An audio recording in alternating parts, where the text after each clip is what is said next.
내 나이 이제 80을 훌쩍 넘겨 눈앞이 침침하고 기억도 가물가물하지만 그날의 비릿한 피 냄새와 매캐한 화약 냄새만큼은 아직도 코끝에 생생하게 맴돕니다. 1950년 6월 세상은 온통 싱그러운 초록빛이었고 우리 부부의 앞날도 저기 보이는 느티나무 잎사귀처럼 푸를 줄만 알았습니다. 우리가 연지 곤지 찍고 혼례를 올린 지 딱 사흘이 되던 날이었지요. 마당 빨랫줄에 널어놓은 하얀 무명천이 바람에 살랑거리고 가마솥에서는 구수한 밥 냄새가 담장을 넘어가던 그 평화로운 오후였습니다. 그이는 얇은 러닝셔츠 바람으로 마당 한가운데서 장작을 패고 있었어요. 도끼가 내려갈 때마다 불끈 솟아오르던 그이의 팔 근육, 이마에 송골송골 맺힌 땀방울을 수건으로 훔쳐주며 수줍게 웃던 내 모습. 그게 내 인생의 마지막 천국이 될 줄은 꿈에도 몰랐습니다. 갑자기 마을 어귀가 시끌벅적해지더니 뿌연 흙먼지를 일으키며 육중한 군용 트럭이 들이닥쳤습니다. 징집이다. 젊은 놈들은 다 나와라. 하는 고함 소리가 평화를 갈갈이 찢어발겼습니다.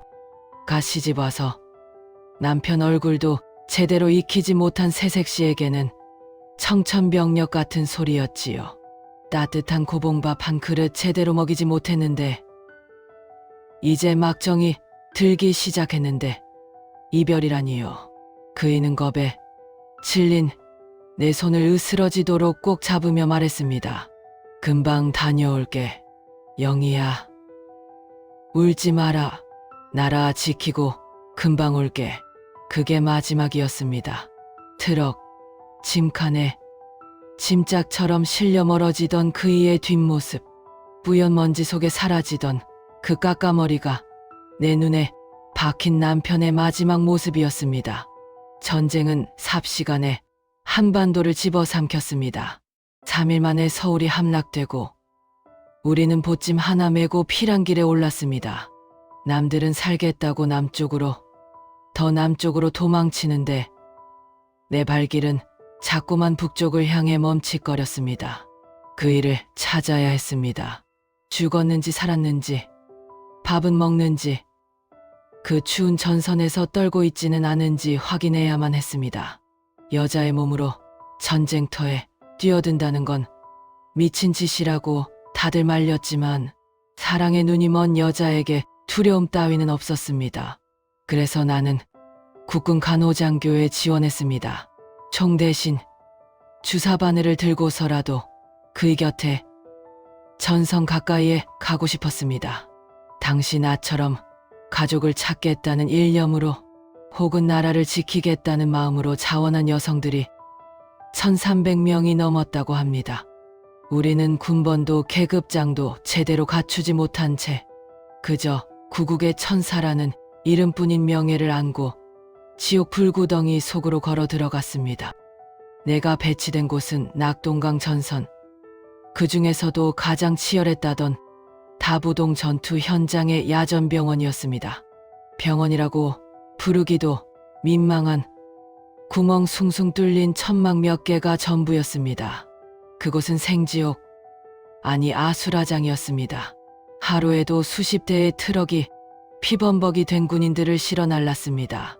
코를 찌르는 소독약 냄새와 비릿한 피 냄새, 그리고 살타는 냄새가 진동을 해서 숨조차 쉬기 힘들었습니다. 살려주세요. 어머니, 어머니, 내 다리 어디 갔어? 밤낮 없이 이어지는 비명은 마치 귀신들의 곡소리 같았습니다. 나는 잠도 자지 못하고 먹지도 못한 채 환자들을 돌봤습니다. 붕대가 모자라 입고 있던 속옷을 찢어 지혈을 하고 마취제가 떨어져 생사를 꿰매야 하는 날들이 이어졌습니다. 수술실 바닥은 늘 피로 흥건해서 걸을 때마다 장화 바닥에서 쩍쩍 소리가 났습니다. 이야기가 잠시 무거워졌지요. 하지만 이 이야기는 단순한 전쟁 이야기가 아닙니다. 기적 같은, 그러나 너무나도 비극적인 사랑 이야기입니다. 여러분의 가슴을 울릴 이 이야기를 계속 듣고 싶으시다면 지금 바로 구독과 좋아요, 알림 설정 한 번씩만 부탁드립니다. 여러분의 작은 관심이 잊혀가는 이들의 이야기를 세상에 알리는 큰 힘이 됩니다. 어느 날 밤이었습니다. 그날따라 낙동강 전선은 유난히 격렬했습니다. 포탄 소리가 천막을 뒤흔들고 하늘은 조명탄으로 대낮처럼 밝았습니다. 새벽 2시쯤 되었을까 헌병들이 포로들을 거칠게 끌고 들어왔습니다. 인민군 장교라고 했습니다. 아군을 많이 죽인 악질 중에 악질이라며 헌병들은 이를 갈았습니다. 하지만 간호장교인 내게는 그저 치료해야 할 환자일 뿐이었습니다. 이 새끼 살려나 봐야 또 우리 죽일 텐데 그냥 죽게 냅두지 그래요. 헌병의 비아냥거림을 뒤로하고 나는 가장 상태가 심각한 포로에게 다가갔습니다. 온몸이 파편투성이었고 얼굴은 피와 흙먼지로 뒤덮여 형체를 알아볼 수 없었습니다. 인민군 장교 정복은 피에 젖어 검붉게 변해 있었습니다. 의무관이 급하게 그의 옷을 찢어냈습니다. 앙상한 갈비뼈가 드러났습니다. 나는 익숙한 손놀림으로 상처를 닦아내기 시작했습니다. 알코올 솜으로 얼굴에 엉겨붙은 피딱지를 떼어내는 순간 내 심장이 덜컥 내려앉았습니다. 숨이 쉬어지지 않았습니다. 손에 들고 있던 핀셋이 쨍그랑하고 바닥으로 떨어졌습니다. 그 눈썹, 그 콧날, 그리고 오른쪽 귀 밑에 있는 작은 점, 세상이 무너져도 잊을 수 없는 얼굴, 바로 내 남편, 그 사람이었습니다. 3년 전 트럭에 실려가며 손을 흔들던 그이가 국군이 아닌 인민군 장교복을 입고 내 앞에 누워 있었습니다. 이게 꿈인가요? 생시인가요? 하늘이 나를 시험하는 건가요? 여보, 철수씨. 여보. 내 목소리는 가늘게 떨렸습니다. 주변에 있던 의무병들이 나를 이상하게 쳐다봤지만 아무것도 보이지 않았습니다. 나는 떨리는 손으로 그의 뺨을 어루만졌습니다. 차가웠습니다. 죽은 사람처럼 창백했습니다. 그때 감겨있던 그의 눈이 번쩍 뜨였습니다. 하지만 그 눈은 내가 알던 나를 사랑스럽게 바라보던 그 소 눈망울이 아니었습니다. 살기로 번뜩이는 짐승의 눈빛, 초점이 없는 공허한 눈동자, 마치 영혼이 빠져나간 껍데기 속에 악마가 들어앉은 것 같았습니다. 반동분자, 쳐 죽여라. 위대한 수령 동지를 위하여.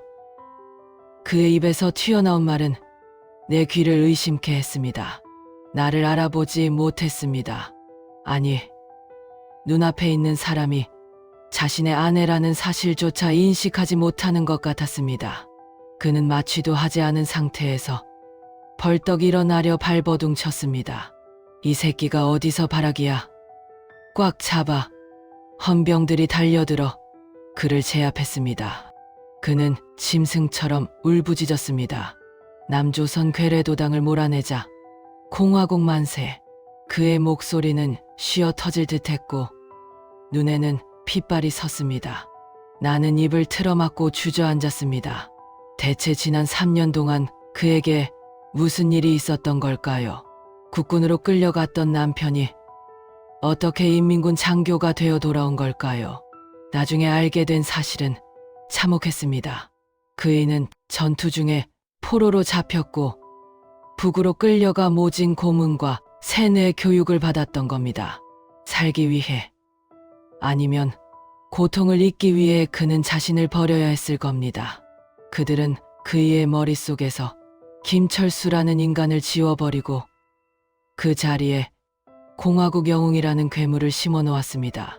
북한의 세뇌가 얼마나 지독했는지 그는 밤마다 알 수 없는 헛소리를 중얼거렸습니다. 나는 위대한 당의 전사다. 내 부모는 당이요. 내 형제는 인민이다. 과거의 썩어빠진 기억은 모두 불태웠다. 내가 밤마다 몰래 포로 수용 막사로 찾아가 여보, 나예요. 영희예요. 기억 안 나요?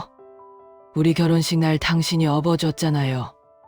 하고 울며 매달려도 그는 나를 경멸 어린 눈빛으로 바라보며 침을 뱉었습니다. 닥쳐라. 미제 승냥이의 앞잡이 같으니라고. 내 영혼은 붉게 물들었다. 너희들의 관계에 넘어가지 않는다. 나를 죽여라.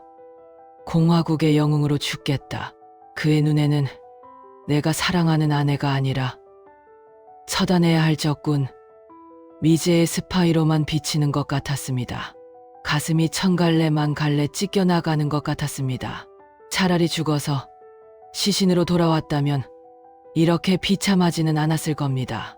살아서 돌아왔는데 내 눈앞에 있는데 그는 이미 죽은 것과 다름없었습니다. 껍데기만 남편이고 알맹이는 적군이 되어버린 이 기막힌 현실. 이것이 전쟁이 주는 가장 잔인한 형벌이었습니다. 그러던 어느 날 전세가 급박하게 돌아갔습니다.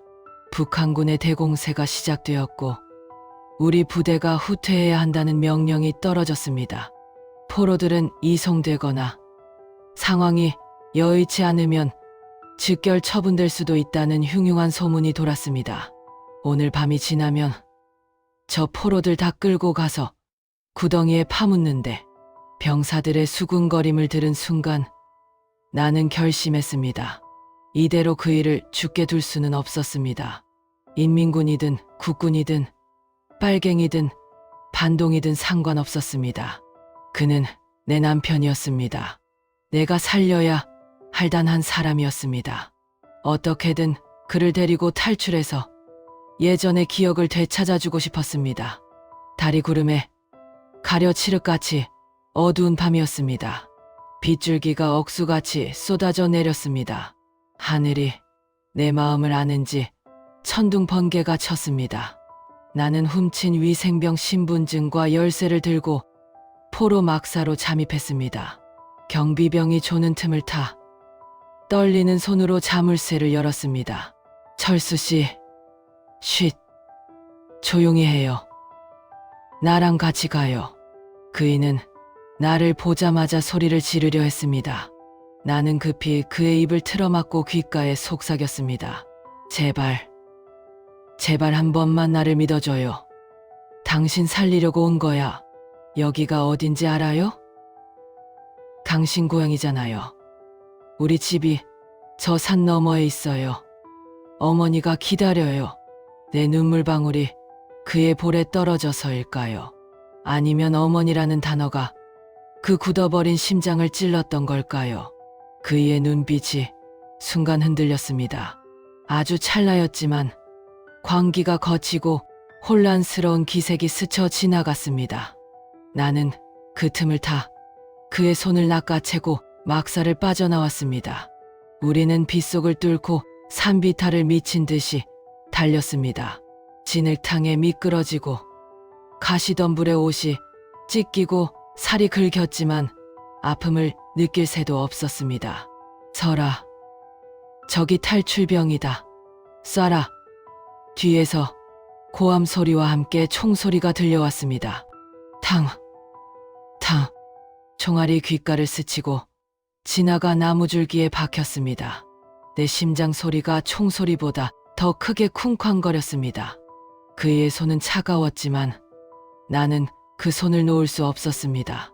이 손을 놓으면 영원히 끝이라는 걸 알았으니까요. 숨이 턱 끝까지 차올랐을 때 우리는 막다른 절벽 끝에 다다랐습니다. 아래는 시퍼런 낙동강 물이 소용돌이치며 흐르고 있었고 뒤에서는 추격대가 횃불을 들고 쫓아오고 있었습니다. 더 이상 갈 곳이 없었습니다. 그때였습니다. 그이가 거친 숨을 몰아쉬며 갑자기 나를 뿌리쳤습니다. 그리고는 내 허리춤에 차고 있던 권총을 순식간에 낚아채 나에게 겨눴습니다. 이 반동 계집, 나를 어디로 끌고 가는 거냐? 너도 한패지. 나를 회유하려는 수작이지? 다시 그 눈이었습니다. 살기의 번뜩이는 짐승의 눈, 공화국 영웅 칭호를 받았다는 그 인민군 장교의 눈, 내 남편의 손에 들린 총구가 내 심장을 정조준하고 있었습니다. 철수 씨, 제발 정신 좀 차려요. 나 영이라니까요. 당신 아내 영이요. 나는 빗물과 눈물로 범벅이 된 얼굴로 절규했습니다. 하지만 그는 방아쇠에 건 손가락에 힘을 주며 차갑게 비웃었습니다. 내 아내? 내 아내는 조국뿐이다. 위대한 당을 위해서라면 내 심장도 바칠 수 있다. 너 같은 계집 하나 죽이는 건 일도 아니야. 그는 정말로 쏠 기세였습니다. 완전히 세뇌된 그의 머릿속엔 김철수도 영희도 없었습니다. 오로지 적과 동지만이 있을 뿐이었습니다. 절망적이었습니다. 차라리 내가 죽어서 이 고통을 끝내는 게 나을지도 모른다는 생각이 들었습니다. 사랑하는 사람을 살리려고 지옥불에 뛰어들었는데 그 사람이 나를 죽이려 하다니요. 그때 문득 결혼식 날이 떠올랐습니다. 수줍게 웃으며 내게 불러주던 노래, 그이가 가장 좋아했던 그 노래. 나는 죽음을 각오하고 노래를 부르기 시작했습니다. 빗소리에 묻히지 않도록 목이 터져라 불렀습니다. 물밑에선 봉선아야, 내 모양이 처량하다. 그이의 표정이 일그러졌습니다. 총구가 흔들렸습니다. 닥쳐. 노래하지 마. 그따위 부르주아 노래는 부르지 마. 길고 긴 날 여름철에 아름답게 꽃필 적에 나는 울면서 계속 불렀습니다. 총구 앞에서, 죽음 앞에서 부르는 마지막 사랑의 세레나데였습니다. 내 목소리는 떨렸지만 멈추지 않았습니다. 이것만이 그를, 내 남편을 되찾을 유일한 방법이라고 믿었습니다. 어여쁘신 아가씨들, 너를 반겨놀았도다. 그의 손이 심하게 떨리기 시작했습니다. 그의 눈동자가 심하게 요동치며 혼란스러워했습니다. 머리를 감싸 쥐며 괴로워했습니다. 으악, 그만해. 머리가 깨질 것 같아. 그만하란 말이야. 철수 씨, 기억나요? 우리 장독대 뒤에 봉선화 심었잖아요. 가을에 꽃 지면 손톱에 물들여 주겠다고 약속했잖아요. 나하고 새끼손가락 걸었잖아요. 나는 한 발짝 그에게 다가갔습니다. 총구가 내 가슴에 닿을 듯 가까워졌습니다. 차가운 쇠붙이의 감촉이 느껴졌습니다. 오지 마. 오면 쏜다. 죽여버릴 거야. 쏴요. 당신 손에 죽는다면 난 여한이 없어요. 하지만 이것만은 기억해줘요. 당신은 인민군 장교가 아니에요. 살인 기계가 아니에요. 당신은 내 남편 김철수예요. 따뜻한 밥 좋아하고 웃음 많던 내 남편이라고요. 나의 간절한 외침이 그의 굳게 닫힌 마음의 문을, 그 두꺼운 이념의 벽을 두드린 걸까요? 그의 눈에서 굵은 눈물방울이 뚝 떨어졌습니다. 빗물과 섞여 흐르는 그 눈물, 초점 없던 눈동자에 서서히 생기가 돌아오기 시작했습니다. 살기가 사라지고 슬픔과 회한이 밀려왔습니다. 영이야. 그가 나직이 내 이름을 불렀습니다. 3년 만에 듣는 그 다정한 목소리였습니다. 인민군 장교의 껍데기가 벗겨지고 내 남편 김철수가 돌아온 것입니다. 여보, 내가 왜 이러고. 영희야, 미안하다. 내가 미쳤었나 봐. 그는 총을 떨구고 비틀거리며 내게 다가왔습니다. 우리는 빗속에서 서로를 부둥켜 안았습니다. 3년의 그리움, 3년의 고통이 눈 녹듯이 사라지는 것 같았습니다. 돌아가자. 우리 집에 가자. 가서 밥 해줄게. 따뜻한 밥 먹자. 그래. 가자. 집에 가자. 그 순간이었습니다. 탕! 날카로운 총성이 새벽의 정적을, 우리의 재회를 갈랐습니다. 그의 몸이 털썩 흔들렸습니다.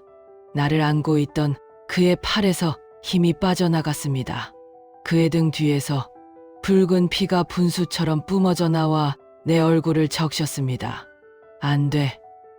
철수 씨.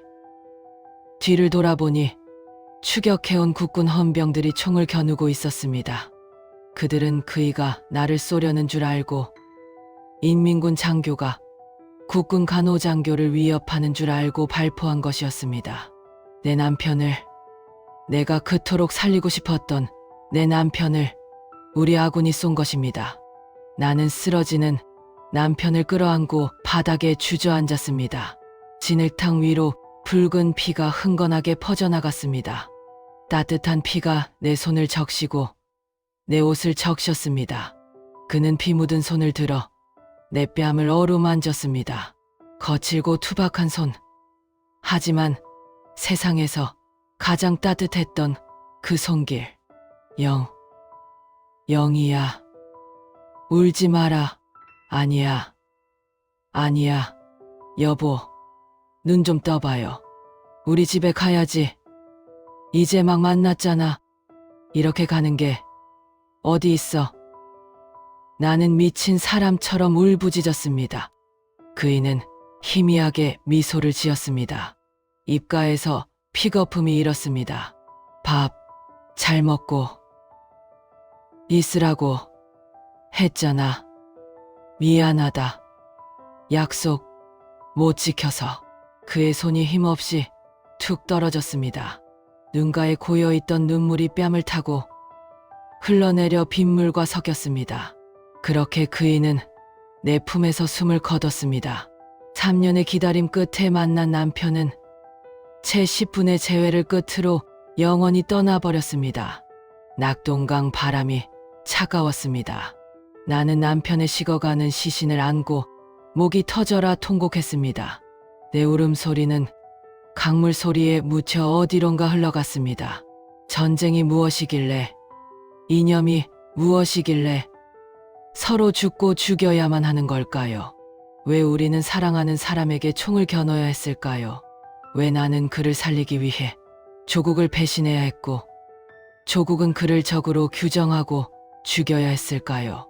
그날 이후 나는 더 이상 울지 않았습니다. 눈물도 말라버렸으니까요. 전쟁이 끝나고 나는 다시 고향으로 돌아왔지만 그이는 돌아오지 못했습니다. 마당의 가마솥도 장작 패던 그 자리도 그대로인데 주인만 없었습니다. 나는 평생을 혼자 살았습니다. 봄마다 마당에 봉선화를 심었습니다. 붉게 피어나는 봉선화 꽃잎을 볼 때마다 나는 그날 밤 내 손을 적시던 그이의 붉은 피를 떠올립니다. 남들은 나를 전쟁 미망인이라 부르고 나라에서는 훈장을 준다 만다 했지만 다 부질없는 짓입니다. 내게 남은 건 훈장이 아니라 가슴에 박힌 총알 자국 같은 그리움뿐입니다. 지금도 가끔 꿈을 꿉니다. 총소리가 없는 세상에서 철수 씨와 내가 마루에 앉아 봉선화 꽃물을 들이는 꿈을요. 하얀 무명천에 붉은 물이 드는 게 아니라 예쁜 꽃물이 드는 꿈을요. 하지만 눈을 뜨면 텅 빈 방, 벽에 걸린 낡은 흑백 사진 속에 철수 씨만이 나를 보고 웃고 있습니다. 그는 영원히 25살 청년인데 나만 이렇게 쭈그렁 할미가 되었습니다.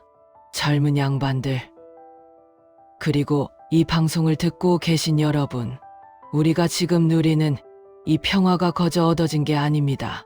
누군가는 사랑하는 남편의 가슴에 총을 겨눠야 했고 누군가는 아내의 품에서 피를 토하며 죽어가야 했습니다. 부디 이 늙은이의 이야기를 그저 흘러간 옛날 이야기로만 듣지 말아주세요. 지금 당신 곁에 있는 사람의 손을 한 번 더 꼭 잡아주세요. 그 손을 잡을 수 있다는 것이, 서로의 눈을 보고 웃을 수 있다는 것이 얼마나 큰 기적이고 축복인지 잊지 말아주세요. 오늘 제 이야기가 여러분의 마음에 닿았다면 구독과 좋아요 버튼을 눌러주셔서 이 슬픈 역사가 잊히지 않게 도와주세요. 내 남편 김철수, 그리고 이름 없이 쓰러져간 수많은 젊은 영혼들에게 이 이야기를 바칩니다. 봉선화 꽃잎처럼 붉게 타올랐던 나의 슬픈 사랑 이야기를